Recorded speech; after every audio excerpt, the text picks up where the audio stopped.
नमस्कार दोस्तों, आपका स्वागत है स्टोरी जंक्शन यूट्यूब चैनल पर। बात उन दिनों की है जब एक शांत और सरल जीवन जीने वाला दीनू नाम का एक किसान एक छोटे से गांव में अपने परिवार के साथ रहता था। दीनू दिन रात खेतों में मेहनत कर अपनी पत्नी और 2 नन्हे बेटों के लिए रोटी का जुगाड़ करता था। परिवार में वह अकेला कमाने वाला था और बच्चों की उम्र इतनी छोटी थी कि वे किसी भी तरह से उसकी मदद नहीं कर सकते थे। हालांकि दीनू का जीवन अत्यंत सादगी भरा और अभावों से भरा हुआ था, लेकिन ईश्वर की कृपा से 2 वक्त की रोटी उनके घर में किसी तरह आ ही जाती थी। किंतु समय की करवट ने जब विकराल रूप लिया, तब गांव में लगातार 2-3 वर्षों तक बारिश न होने के कारण चारों ओर सूखे और अकाल जैसी स्थिति बन गई। हरियाली से लहलहाते खेत अब बंजर भूमि में तब्दील हो चुके थे।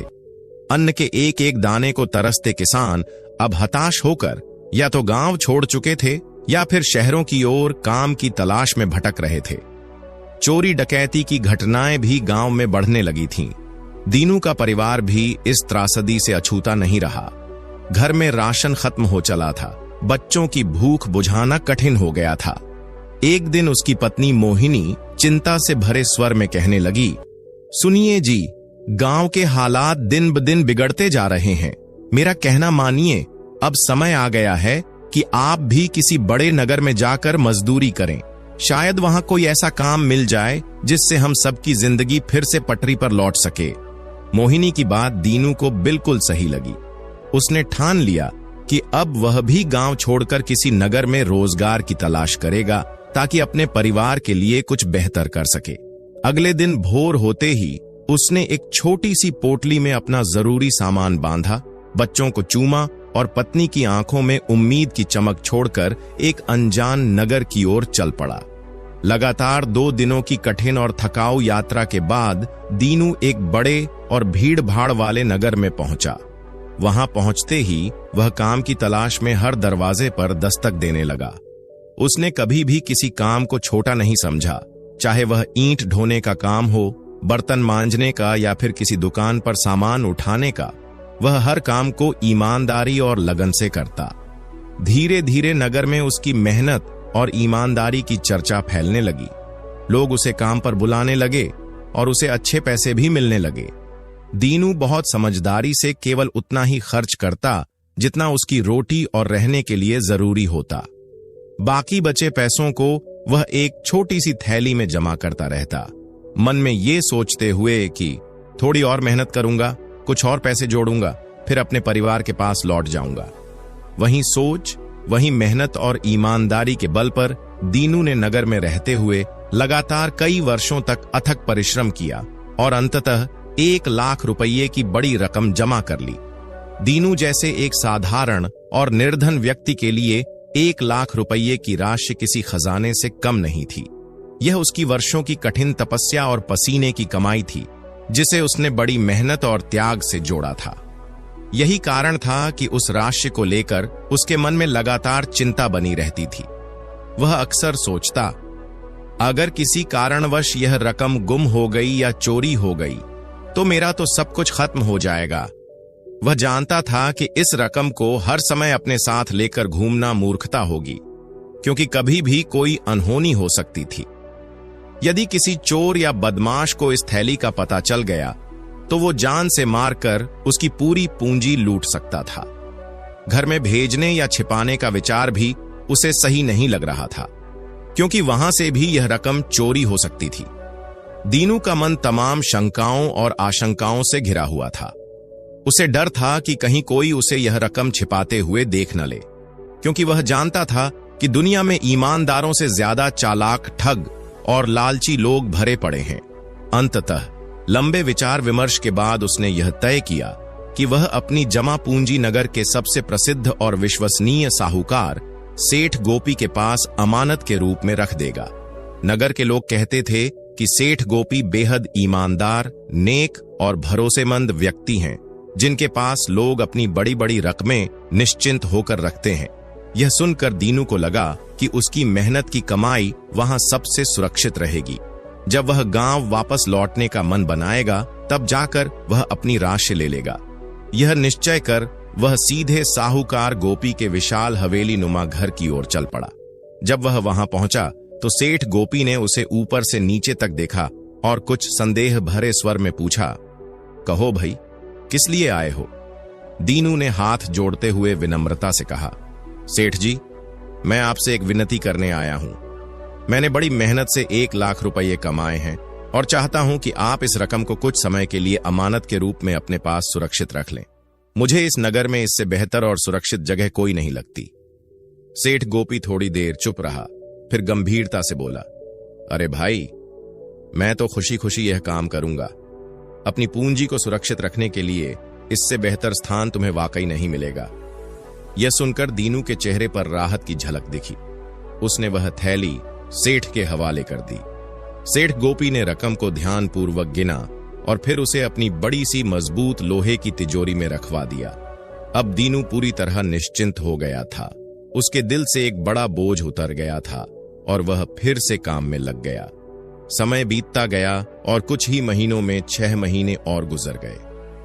अब दीनू का मन घर की ओर लौटने को करने लगा। उसने तय कर लिया कि अगली सुबह वह अपने गांव के लिए रवाना हो जाएगा। इस निर्णय के साथ वह साहूकार के पास पहुंचा और बड़े ही विनम्र स्वर में बोला, सेठ जी, कृपया करके मेरी अमानत मुझे लौटा दीजिए। कल मैं अपने गांव लौट रहा हूं। मेरी पत्नी और मेरे बच्चे कई वर्षों से मेरी राह देख रहे हैं। अब मैं उनके पास वापस जाना चाहता हूं। दीनू की बात सुनकर सेठ गोपी ने एक तीखी नजर से उसकी ओर देखा और ठंडे स्वर में पूछा, कौन सी रकम की बात कर रहे हो भाई? दीनू थोड़ा चौंका, फिर विनम्रता से बोला, सेठ जी, वही 1 लाख रुपए जो मैंने आपके पास अमानत के रूप में रखे थे। यह सुनते ही सेठ गोपी अचानक गरज उठा, क्या बकवास कर रहे हो? तुम्हारा दिमाग तो ठीक है। तुमने मुझे कब 1 लाख रुपए दिए थे? हद कर दी तुमने तो। तुम्हारे जैसे फक्कड़ आदमी के पास 1 लाख रुपए आएंगे कहां से? अरे, तुम्हारी 7 पुश्तों ने भी शायद इतने पैसे एक साथ नहीं देखे होंगे। साहूकार की बातें सुनकर दीनू के पैरों तले जमीन खिसक गई। वह अवाक रह गया, जैसे किसी ने उसके सपनों को चकनाचूर कर दिया हो। पर उसने खुद को संभाला और साहूकार को याद दिलाने की भरपूर कोशिश की। वह दिन, वह समय, वह थैली, सब कुछ। लेकिन साहूकार ने एक नहीं सुनी। वह और अधिक गुस्से में भर उठा। फिर उसने अपने नौकरों को आवाज लगाई, अरे कोई है, इस झूठे उठाई गिरे को मारो और इसे मेरे घर से बाहर निकालो। फिर क्या था, सेठ के नौकर टूट पड़े उस गरीब बेबस किसान पर। उन्होंने बेरहमी से उसकी पिटाई की और उसे धक्के मारकर घर से बाहर निकाल दिया। बेचारा दीनू, जिसकी आंखों में वर्षों की उम्मीदें तैर रही थीं, अब फटी आंखों और बहते आंसुओं के साथ सड़क पर जा रहा था, हाथ मलता हुआ और अपनी किस्मत को कोसता हुआ। अपने आप से बड़बड़ाते हुए दीनू दुखी मन से कह रहा था, मेरी सारी मेहनत पर पानी फिर गया। बरसों की कमाई, मेरी खून पसीने की कमाई सब लुट गई। अब मैं अपने परिवार वालों को क्या जवाब दूंगा? क्या मुंह लेकर उनके सामने जाऊंगा? ये कहते कहते वो सड़क पर बेसुध सा चल रहा था कि तभी एक औरत उसकी ओर से गुजरी। जब उसने दीनू को फूट फूट कर रोते हुए देखा तो रुक गई और हैरानी से पूछने लगी, अरे भाई, तुम जैसे हष्टपुष्ट आदमी को इस तरह रोते हुए देखना बहुत अजीब लग रहा है। आखिर क्या बात है? तुम बच्चों की तरह क्यों रो रहे हो? दीनू ने भारी स्वर में जवाब दिया, बहन, काश तुम्हें मेरी पीड़ा का अंदाजा होता। मैंने अपनी जान झोंक दी कमाने में, दिन रात पसीना बहाया, कभी पेट भर खाना न खाया और ना ही चैन की नींद सोई। बड़ी मुश्किलों से मैंने एक एक पैसा जोड़कर 1 लाख रुपए जमा किए थे, लेकिन अब सब खत्म हो गया, सब कुछ लुट गया। औरत का मन भीग गया, बोली, बताओ भाई, आखिर हुआ क्या है? मुझे बताओ, मैं तुम्हारी मदद करने की कोशिश करूंगी। दीनू ने उसे पूरा किस्सा विस्तार से सुना दिया। कैसे नगर के मशहूर साहूकार गोपी ने उसके साथ विश्वासघात किया, जबकि सारे नगर में उसकी ईमानदारी की मिसाल दी जाती है। यह सुनकर उस औरत को दीनू के प्रति गहरी हमदर्दी हुई। उसने तुरंत कहा, भाई घबराओ मत, अभी सब कुछ खत्म नहीं हुआ है, चलो मेरे साथ, मैं कोई तरकीब सोचती हूं। दीनू औरत के साथ उसके घर चला गया। वहां औरत ने सबसे पहले दीनू को स्वादिष्ट भोजन कराया, तसल्ली दी और फिर एक बड़ा सा भारी बक्सा निकाला। वो अपने बेटे से बोली, बेटा, मैं इस आदमी के साथ साहूकार गोपी के घर जा रही हूं। तुम थोड़ी देर बाद चुपचाप हमारे पीछे आना, पर ध्यान रखना कि कोई तुम्हें देख न ले। जब हम साहूकार के घर के भीतर हों और साहूकार इस बक्से को लेने के लिए हाथ बढ़ाए, तब तुम दौड़ कर आना और कहना, पिताजी ऊंटों के साथ वापस आ गए हैं। बेटे ने हामी भरी। जैसा आप कहें मां। औरत ने बक्सा उठाया और दीनू को साथ लेकर साहूकार के घर की ओर चल दी। उनका बेटा कुछ दूरी पर चुपचाप उनके पीछे चलने लगा। जब दोनों साहूकार के घर पहुंचे तो औरत ने दीनू से कहा, तुम थोड़ी देर बाद अंदर आना, पहले मैं जाती हूं। औरत अंदर दाखिल हुई। साहूकार ने जैसे ही उसके हाथ में भारी बक्सा देखा तो उसकी आंखों में चमक आ गई। वह बोला, आओ बहन, कैसे आना हुआ? औरत बोली, साहूकार जी, मेरा नाम आपने सुना ही होगा। मैं अमीर सौदागर जोरावर की पत्नी हूं। मेरे पति अपने व्यापारिक काफिले के साथ दूर देश गए हुए हैं और कब लौटेंगे कुछ कहा नहीं जा सकता। इधर कुछ दिनों से हमारे घर के आसपास चोर मंडराने लगे हैं। मुझे डर है कि कहीं वे इस बक्से को न लूट लें। इसमें हीरे, जवाहरात और सोने की भरमार है। बड़ी मुश्किल से इसे उठाकर लाई हूं। चाहती हूं कि आप इसे अपने घर में सुरक्षित रख लें। जब मेरे पति लौट आएंगे या मैं खुद आऊंगी, तब यह बक्सा वापस ले लूंगी। साहूकार ने बक्से को उठाया, उसका वजन महसूस किया और लालच से उसकी आंखों में लाली उतर आई। वह सोचने लगा, इस बक्से में जरूर लाखों की दौलत होगी। जोरावर तो बहुत ही रईस व्यापारी है। साहूकार बोला, बहन निश्चिंत रहो, यह बक्सा मेरे पास पूरी तरह महफूज रहेगा। जब भी चाहो इसे ले जाना। मेरे ईमान पर नगर का हर व्यक्ति भरोसा करता है। औरत ने बक्से को वापस लेते हुए पूछा, आप सच कह रहे हैं ना? मुझे अपना बक्सा ज्यों का त्यों मिलेगा? साहूकार बोला, अरे इसमें शक की क्या बात है? नगर जानता है कि मैं कितना ईमानदार हूं। तभी दीनू अंदर आया। साहूकार उसे देखकर ऐसे मुस्कुराया जैसे कोई देवता सामने आ गया हो। सोचने लगा, ईमानदारी का ऐसा बढ़िया मौका नहीं मिलेगा। इस गरीब को 1 लाख रुपए लौटाकर उस औरत के बहाने यह बक्सा हासिल कर लूंगा जिसमें अनमोल खजाना है। अगर इसके बदले मुझे 1 लाख रुपए भी देने पड़े तो सौदा घाटे का नहीं होगा। फिर वह बोला, बहन तुम बिल्कुल निश्चिंत रहो, यह बक्सा मेरे पास सबसे ज्यादा सुरक्षित रहेगा। साहूकार के नौकर भी बोले, साहूकार जी जैसा कह रहे हैं उस पर पूरा यकीन किया जा सकता है। साहूकार ने फिर झूठा अभिनय करते हुए दीनू की ओर देखकर कहा, अरे ये तो वही आदमी है जिसने अपनी जमा पूंजी यानी 1 लाख रुपए मेरे पास अमानत के तौर पर रखी थी। सुबह जब यह आया तो मैं इसे पहचान नहीं पाया और इसे कोई धोखेबाज समझ लिया, इसीलिए इसकी रकम लौटाने से मना कर दिया था। साहूकार ने गहरी सांस भरते हुए कहा, अगर कोई भरोसेमंद व्यक्ति इसकी पहचान की पुष्टि कर दे तो मैं बिना एक पल गंवाए इसकी रकम वापस कर दूंगा।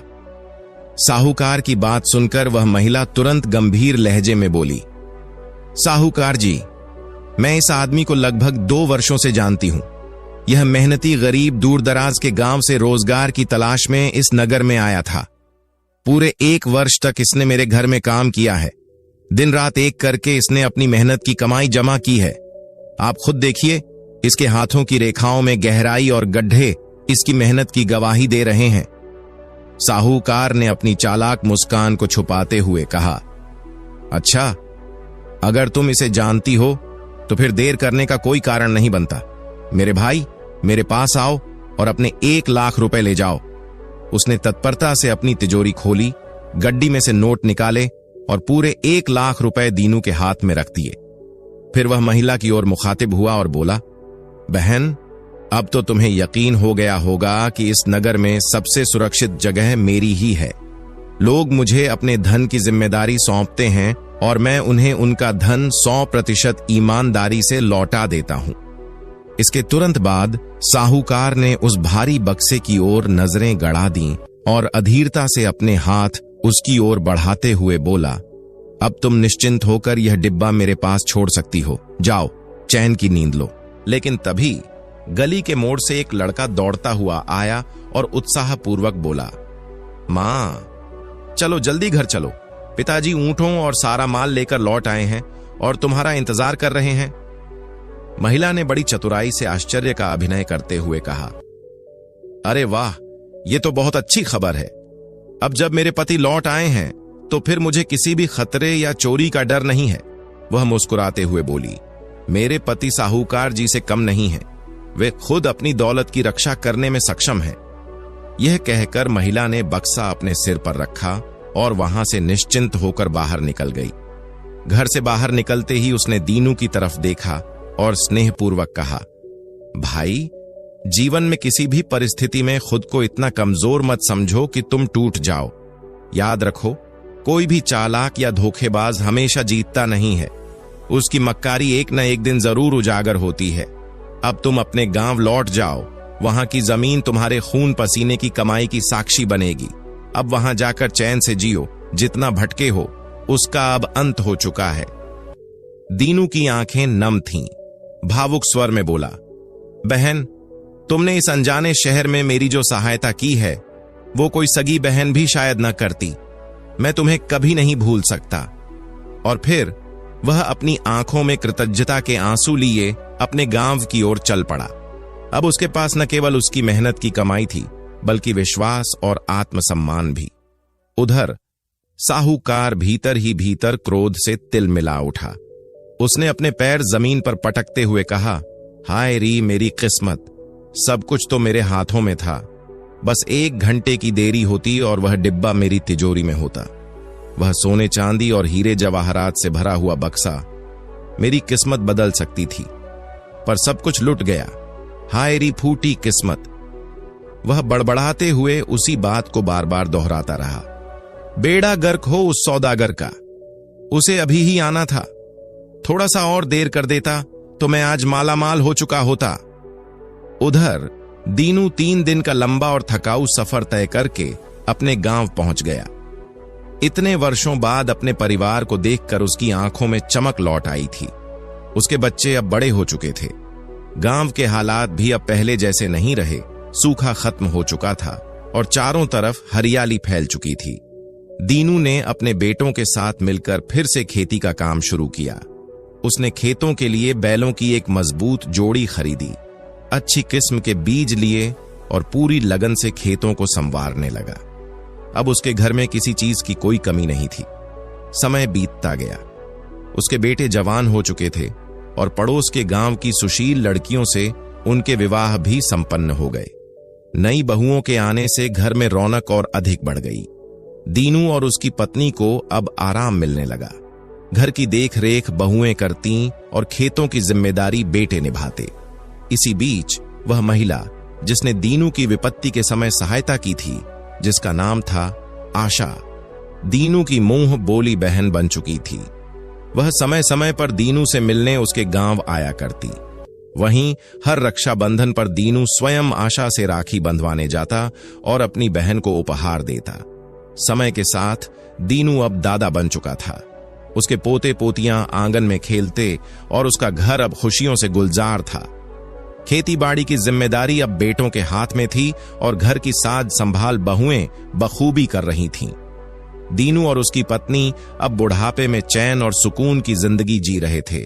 मेहनत, ईमानदारी और आत्मबल का फल आखिरकार उन्हें मिल ही गया था। समय के साथ अब दीनू वृद्ध हो चला था। जीवन की सांझ में जब शरीर थक कर चूर हो जाता है, तब एक दिन अचानक ही बुढ़ापे के कारण उसकी मृत्यु हो गई। यह खबर सुनते ही उसके परिवार पर जैसे दुखों का पहाड़ टूट पड़ा। उसकी पत्नी मोहिनी का रो रोकर बुरा हाल था। उसका जीवन साथी, जिसकी छांव में उसने अपना पूरा जीवन बिताया था, अब सदा के लिए उसे छोड़कर जा चुका था। कुछ ही दिनों में दीनू का अंतिम संस्कार और 13वीं का पूरा विधि विधान से क्रियाकर्म संपन्न हुआ। सारे संबंधी, रिश्तेदार, जान पहचान वाले क्रियाकर्म के बाद अपने अपने घरों को लौट गए। दीनू की मृत्यु के बाद अब उसकी संपूर्ण संपत्ति और घर की मालकिन बनी उसकी पत्नी मोहिनी। दीनू के दोनों बेटे और बहुएं अब मोहिनी की खूब सेवा करने लगे। दिन रात उसका ख्याल रखते, अच्छे अच्छे खाने खिलाते, फल लाकर देते हर छोटी बड़ी जरूरत का ध्यान रखते। लेकिन इस सेवा के पीछे सच्चा स्नेह नहीं, बल्कि एक गहरा स्वार्थ छिपा था, संपत्ति को अपने नाम करवाने का लालच। मोहिनी तो इस दिखावे से भावुक हो उठी थी। उसे यह भ्रम हो गया था कि उसके बच्चे अब वास्तव में उसे सिर आंखों पर बिठा रहे हैं और अपने पिता की कमी को पूरा कर रहे हैं। कुछ ही दिनों में दोनों बेटों ने मोहिनी को बातों में उलझाकर उसके नाम की सारी चल अचल संपत्ति को आपस में बराबर बराबर बंटवा लिया। मोहिनी ने अपने भोलेपन में वह सब कुछ उन्हें सौंप दिया, जिसे उन्होंने और दीनू ने जीवन भर की मेहनत से संजोया था। परंतु जैसे ही सारी संपत्ति बेटों के नाम हो गई, वैसे ही उनका व्यवहार एकदम बदल गया। अब न कोई सेवा बची थी, न स्नेह। मोहिनी को 2 वक्त की रोटी तक के लिए तरसना पड़ने लगा। कभी जो मां बच्चों की आंखों का तारा थी, अब उसके लिए एक घूंट पानी तक पूछने वाला कोई नहीं बचा था। मोहिनी को धीरे धीरे अपनी भूल का एहसास हुआ और वह फूट फूट कर रोने लगी। लेकिन अब पछताने से क्या होता। कुछ महीने इसी हाल में बीत गए। एक दिन दीनू की मुंहबोली बहन आशा, जो वर्षों पहले दीनू की मदद कर चुकी थी, अपनी भाभी मोहिनी से मिलने आई। जब उसने मोहिनी की हालत देखी तो उसकी आंखें नम हो गईं। कभी जो भाभी एक रानी की तरह जीवन जीती थी, आज वह अपने ही घर में उपेक्षित और तिरस्कृत जीवन जी रही थी। आशा एक तेज तर्रार और समझदार महिला थी। उसने मोहिनी को ढाढ़स बंधाया और वादा किया कि वह उसकी मदद जरूर करेगी। कुछ दिनों बाद आशा फिर मोहिनी से मिलने आई। इस बार उसके हाथों में एक लकड़ी का सुंदर बक्सा था, वही बक्सा जो सालों पहले उसने एक नाटक में इस्तेमाल किया था, जब दीनू को पैसे दिलवाने की युक्ति बनाई थी। घर के सभी सदस्य आशा को बक्सा लिए देख चौंक गए। सबकी नजरें उस संदूक पर टिक गईं। आशा ने मोहिनी को संबोधित करते हुए कहा, भाभी, यह गहनों की पिटारी है जिसे तुमने वर्षों पहले मेरे पास अमानत के रूप में रखवाया था। अब मैं इसे तुम्हें लौटा रही हूं। इसे अब तुम अपने पास ही रखो और इसका ध्यान रखो। मैं अब यह जिम्मेदारी और नहीं निभा सकती। यह कहकर आशा वहां से चली गई। मोहिनी ने बक्सा उठाया और चुपचाप अपने कमरे में रख दिया। तभी घर के सभी सदस्यों के मन में गहनों की कल्पना कुलबुलाने लगी। बेटों और बहुओं ने एक दूसरे की आंखों में देखा। उन्हें अब फिर से अपनी मां की सेवा का अवसर मिल गया था। फिर से वही दौर शुरू हुआ। मां को अच्छे से अच्छा खाना, फल, आराम सब कुछ मिलने लगा। दिन में कई बार पूछा जाता, मां, आपको कुछ और चाहिए?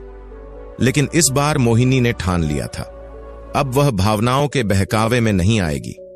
बक्से को उसने अपने पास रखा और किसी को उसकी झलक तक नहीं लेने दी। समय बीतता गया, महीने सालों में बदलते चले गए, लेकिन मोहिनी की सेवा में अब कोई कमी नहीं आई। हर कोई उस संदूक की लालच में जी जान से लगा रहा। अंततः एक दिन जब मोहिनी को लगा कि अब उसकी सांसें अंतिम दौर में हैं, उसने अपने बेटों और बहुओं को बुलाया और उस बक्से से गहनों का वितरण किया। सबको बराबर बराबर बांट दिया। उसी दिन उसकी मृत्यु हो गई। बेटों और बहुओं ने चैन की सांस ली। सोचा अब बुजुर्ग से भी छुटकारा मिल गया और साथ ही वर्षों की सेवा का इनाम भी मिल गया, गहनों के रूप में। लेकिन जब वे उन गहनों को लेकर सुनार के पास गए और मूल्यांकन करवाया, तो सुनार ने जो बताया उसे सुनकर सबके पैरों तले जमीन खिसक गई। सुनार बोला, यह तो पीतल के गहने हैं जिन पर सोने का हल्का पानी चढ़ाया गया है। इनका कोई असली मूल्य नहीं है। यह सुनकर सबके चेहरे पर हवाइयां उड़ने लगीं। सभी ने अपना सिर पकड़ लिया। क्या हमने पीतल के नकली गहनों के लिए इतने वर्षों तक सेवा की? असल में हुआ यह था कि जब आशा ने अपनी भाभी की दयनीय स्थिति देखी, तो उसने जानबूझकर पीतल के नकली गहने बनवाकर उस बक्से में भर दिए और मोहिनी को दे दिए, ताकि लालचियों को एक सबक सिखाया जा सके। गहनों के लालच में तो सभी ने सेवा की, लेकिन अगर वे अपने कर्तव्य और प्रेम से सेवा करते तो आज पछतावा उनके हिस्से न आता। माता पिता की सेवा लालच से नहीं, बल्कि श्रद्धा और कर्तव्य भाव से करनी चाहिए, क्योंकि एक दिन सच्चाई सामने जरूर आती है। तो दोस्तों, अगर आपको आज की कहानी अच्छी लगी तो चैनल को सब्सक्राइब करके हमें सपोर्ट कर दीजिए। फिर मिलते हैं एक नई कहानी के साथ।